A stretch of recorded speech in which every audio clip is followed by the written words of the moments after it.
Donc on attaque l'été, juillet 2011, une actualité pas toujours gaie, c'est 7 militaires tués, 7 militaires français tués en Afghanistan, c'est aussi plus de 90 morts à Oslo et sur cette petite île où les jeunes travaillistes s'étaient réunis. Et c'était la sécheresse pour les agriculteurs, hein, pour les éleveurs, et le département a décidé de les aider. Il y a des gens qui travaillent, les agriculteurs par exemple, ils sont confrontés aux éléments, et je crois que la moindre des choses, c'est d'être solidaire lorsqu'il leur arrive une catastrophe comme celle-là. Il y aura une catastrophe qui arriverait à notre catégorie socio-professionnelle, nous serions solidaires. Et là, je pense que nous avons mis une somme à la disposition pour acheter de la paille, pour permettre aux éleveurs en particulier de continuer à élever leur bétail. Je crois que le département du Pas-de-Calais s'est honoré en prenant cette décision. Par contre, les militaires français tués en Afghanistan, c'est quelque chose d'horrible. Qu'est-ce que fait la France en Afghanistan? On pouvait estimer au départ qu'on allait aider un pouvoir démocratique à s'installer. Aujourd'hui, on s'aperçoit que le jour où nous partirons de l'Afghanistan, ce sera la pagaille la plus totale, parce qu'en réalité, on vit dans un pays qui n'existe pas réellement, c'est un pays de tribus, et la corruption reprendra le dessus, elle est déjà bien installée, et notre présence ne se justifie plus. Nous étions très présents en Afghanistan il y a longtemps, avec des enseignants, avec des coopérants. C'était beaucoup plus utile qu'aujourd'hui d'envoyer des militaires. Ces guerres-là, nous ne sommes pas préparés pour les faire. Ce sont des guerres qui sont des guerres d'intervention contre la guérilla. Et je dois dire que c'est pas avec des porte-avions et tout ça qu'on peut préparer cette guerre-là. Et donc, ou alors la France décide de créer une force d'intervention spécialisée dans les guérillas urbaines et des guérillas comme celle-là. Alors évidemment, on me dira que c'est le droit d'ingérence humanitaire. Mais aujourd'hui, on s'aperçoit qu'au bout d'un certain nombre d'années, le résultat n'est pas probant. Quant à la fusillade d'Oslo, c'était atterrant de voir cela. De voir des jeunes qui ne comprenaient pas ce qui leur arrivait avec un fou, qui avait décidé finalement de régler ces refoulements à travers une fusillade.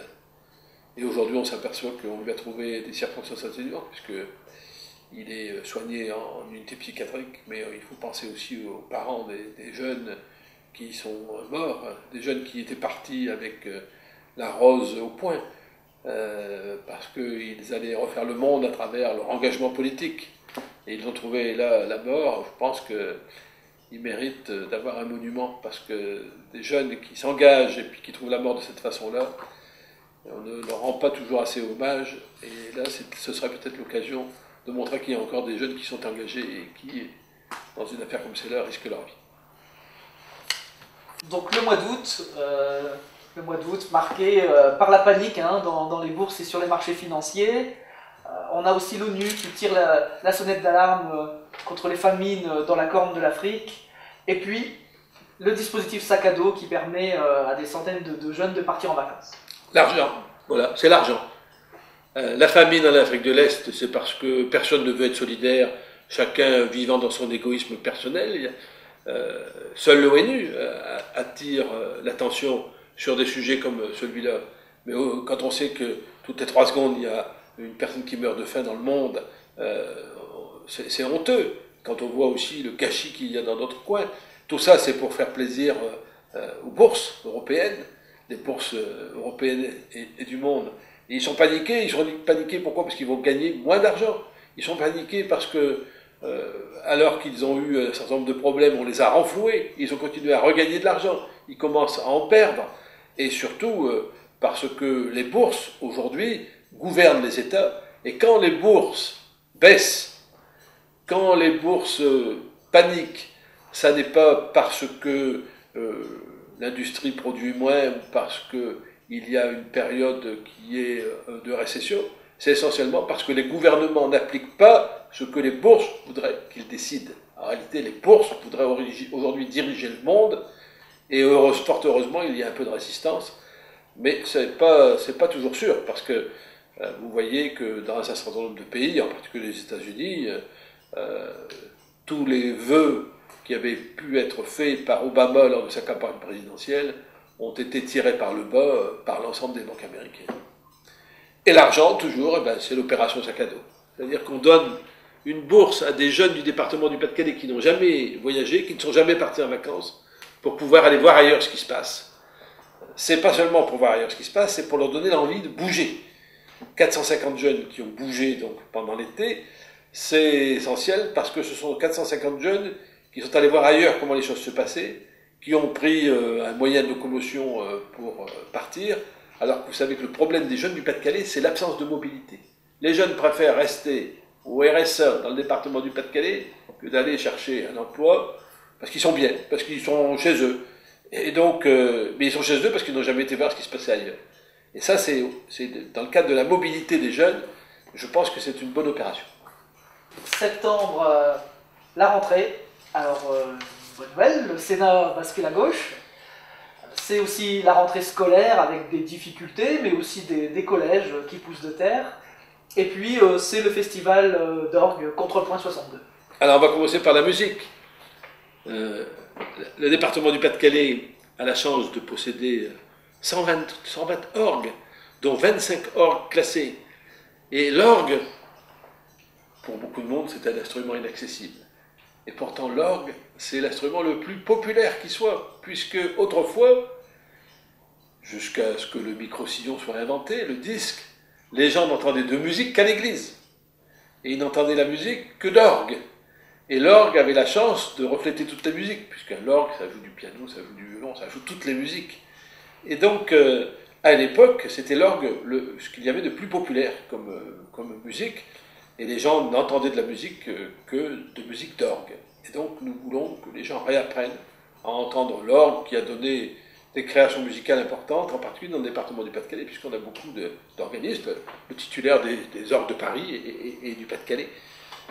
Et parce que nous avons eu beaucoup de compositeurs d'orgue et beaucoup de facteurs d'orgue, parce qu'il n'y a pas seulement l'orgue à entendre, il y a l'orgue à regarder. Il y a des buffets d'orgue qui sont exceptionnels, celui de Saint-Omer. Je vous invite à aller le voir. La rentrée des classes. Dans un département où il y a 126 collèges, c'est toujours un vrai problème. D'abord parce qu'on a supprimé des professeurs, ensuite parce qu'on se demande si on va être à la hauteur de la demande des jeunes. Et donc nous avons décidé une politique de rénovation de l'ensemble des collèges du département du Pas-de-Calais, et chaque année, et en tous les cas cette année, on a inauguré 3 collèges, et ces 3 collèges, Berck, Hesdin et Auxy-le-Château, et ces 3 collèges sont des collèges exemplaires, c'est-à-dire qu'on a enfin trouvé la formule architecturale qui préfigure le collège de demain. Un endroit où les gens se sentent bien, un endroit qui est facile à diriger pour les chefs d'établissement, qui est facile à surveiller, bien sûr, mais un endroit aussi qui est un lieu de vie, et pas seulement un lieu d'études. Et la cantine scolaire est une partie de cette vie sur la qualité, et aussi les lieux, les clubs de rencontres sur des sujets comme l'environnement, le théâtre, la musique, etc., qui permet à des jeunes qui vont au collège, finalement, quelquefois, de ne pas vouloir le quitter tellement ils s'y sentent bien. Alors, le Sénat bascule à gauche, bien sûr, et pour le département du Pas-de-Calais, c'est essentiel, puisque nous avons gagné un siège de sénateur, à une époque où on disait qu'on ne pouvait plus rien gagner. Donc, nous avons 4 sièges de sénateurs sur 7 des socialistes, 5 à gauche, et la droite a bien eu du mal à se maintenir, parce que, finalement, elle a payé, auprès des maires du département du Pas-de-Calais, des politiques de renoncement, des politiques d'abandon, des politiques de précarisation des collectivités locales, et les maires se sont révoltés, et ça, je trouve que c'est bien. Et puis au niveau national, la même chose s'est reproduite.